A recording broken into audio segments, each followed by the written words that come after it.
Hello, and welcome back for another adventure in the cookie jar. Today we are doing the 27th recipe from the Plum Pudding Murder. It is the last recipe we are making from the book. They are cranberry scones.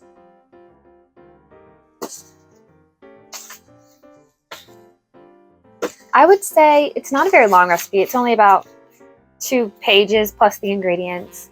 There's not that many steps. There's a medium amount of ingredients.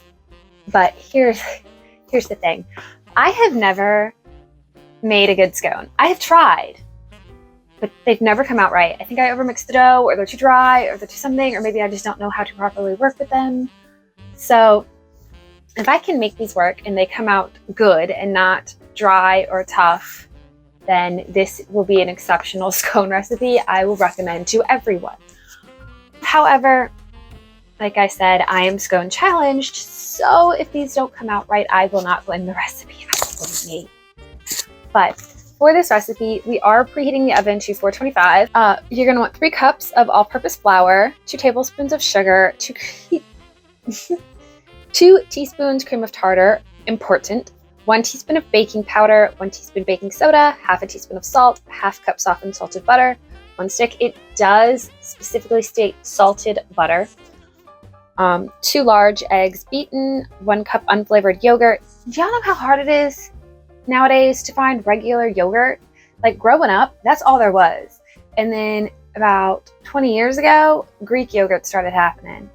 And then the Greek yogurt with protein started happening. And now there's like a section this big of yogurt.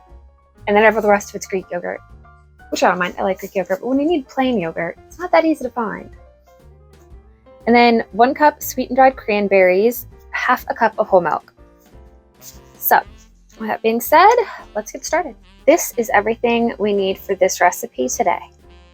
I have never actually used this. It's a dough adapter for my Ninja, but I'm going to try to use it today to see what happens. So, one of the first things you're going to do is you're going to mix the flour, the sugar, that's flour, sugar, cream of tartar, baking powder, baking soda, and salt. In other words, mix up all your dry ingredients. Try not to break anything. And then it says at this point you can cut the butter in by hand, but we did that last time, or the last video, and it was not fun at all. So like I said, I remembered that my Ninja came with the dough attachment, and also the next set specifically says you can do this with a food processor. Long story short, we have our dry ingredients mixed, we have our butter cut, our cold butter cut into 8 tablespoons, and now it says to layer them in the food processor. So let's put, maybe if we can get it actually in the food processor, half the flour,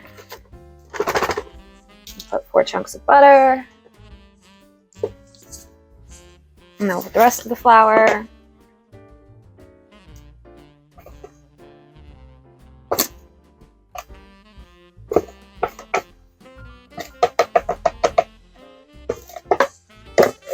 Apparently the goal today is to be as messy as possible. Good to have expectations. Alright, and now it says to blend this into a cornmeal texture and proceed to the next step. Okay.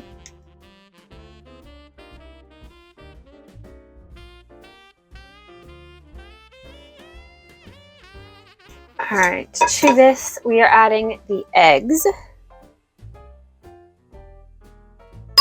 and the yogurt.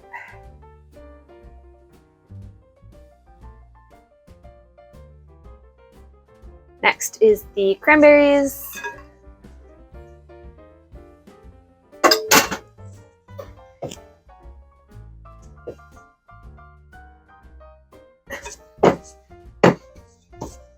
And for some reason the milk goes last. I'm sure there's a science or a reason to that, but it seems very strange. And this is really thick and stiff already. So adding the milk is going to be weird.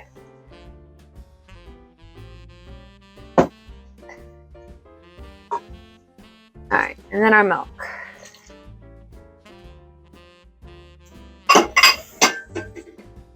Try to stir this in slowly so I do not splash it all out of the bowl, because that seems to be the way today is going.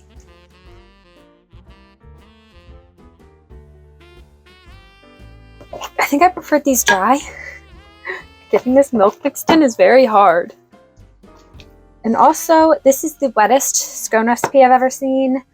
And it's also the only one I've never actually seen where you have to roll it out and cut it.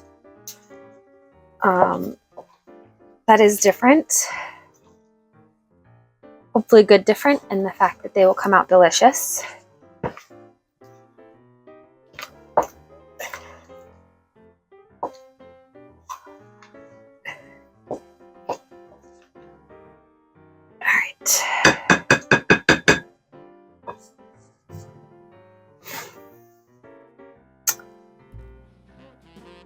What is a soup spoon? Does anybody know? I don't know what that means.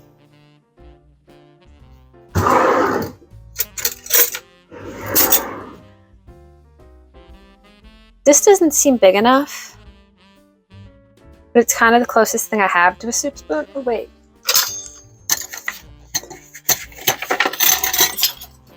I mean, I have these, but these are the same size, so... Huh. I don't think this will give me 12, so we'll go.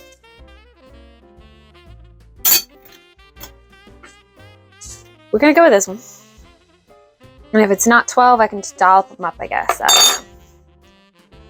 But here's our mixture. Spray our pan with a little bit of nonstick spray. And it says to scoop it. Now, once we have the 12 on the sheet, which does say 12 will fit on a sheet, it says with wet fingers we can shape them into rounds. So,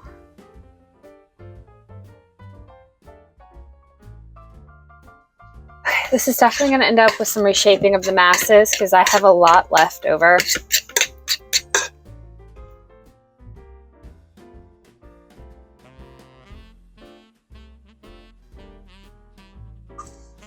Wet fingers.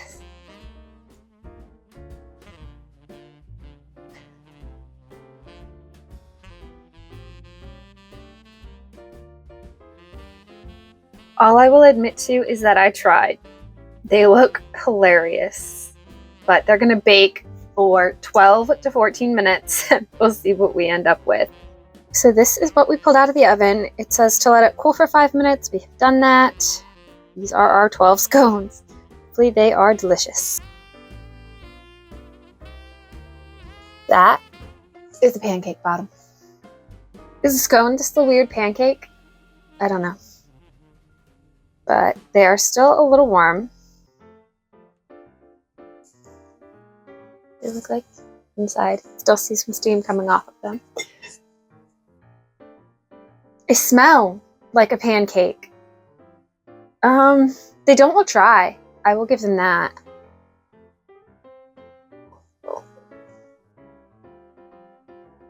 They taste just like a pancake.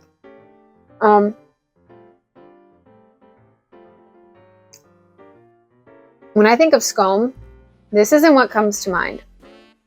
I don't know if these are named funny. I don't know.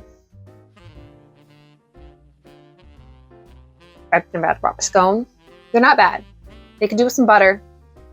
They definitely seem a little flavorless if you don't get a bite with cranberry. The bites with cranberries are really good, but the plain bites are very bland. It's very interesting. It's biscuity, it's muffiny, it's pancakey. Very intriguing mix of all of them. Not bad. Not at all. So, moving on next week. We will be starting the apple turnover murder, and we will be moving on to vanilla crack. So if you are interested in seeing that, join us next week. I hope you all have a good one. Bye.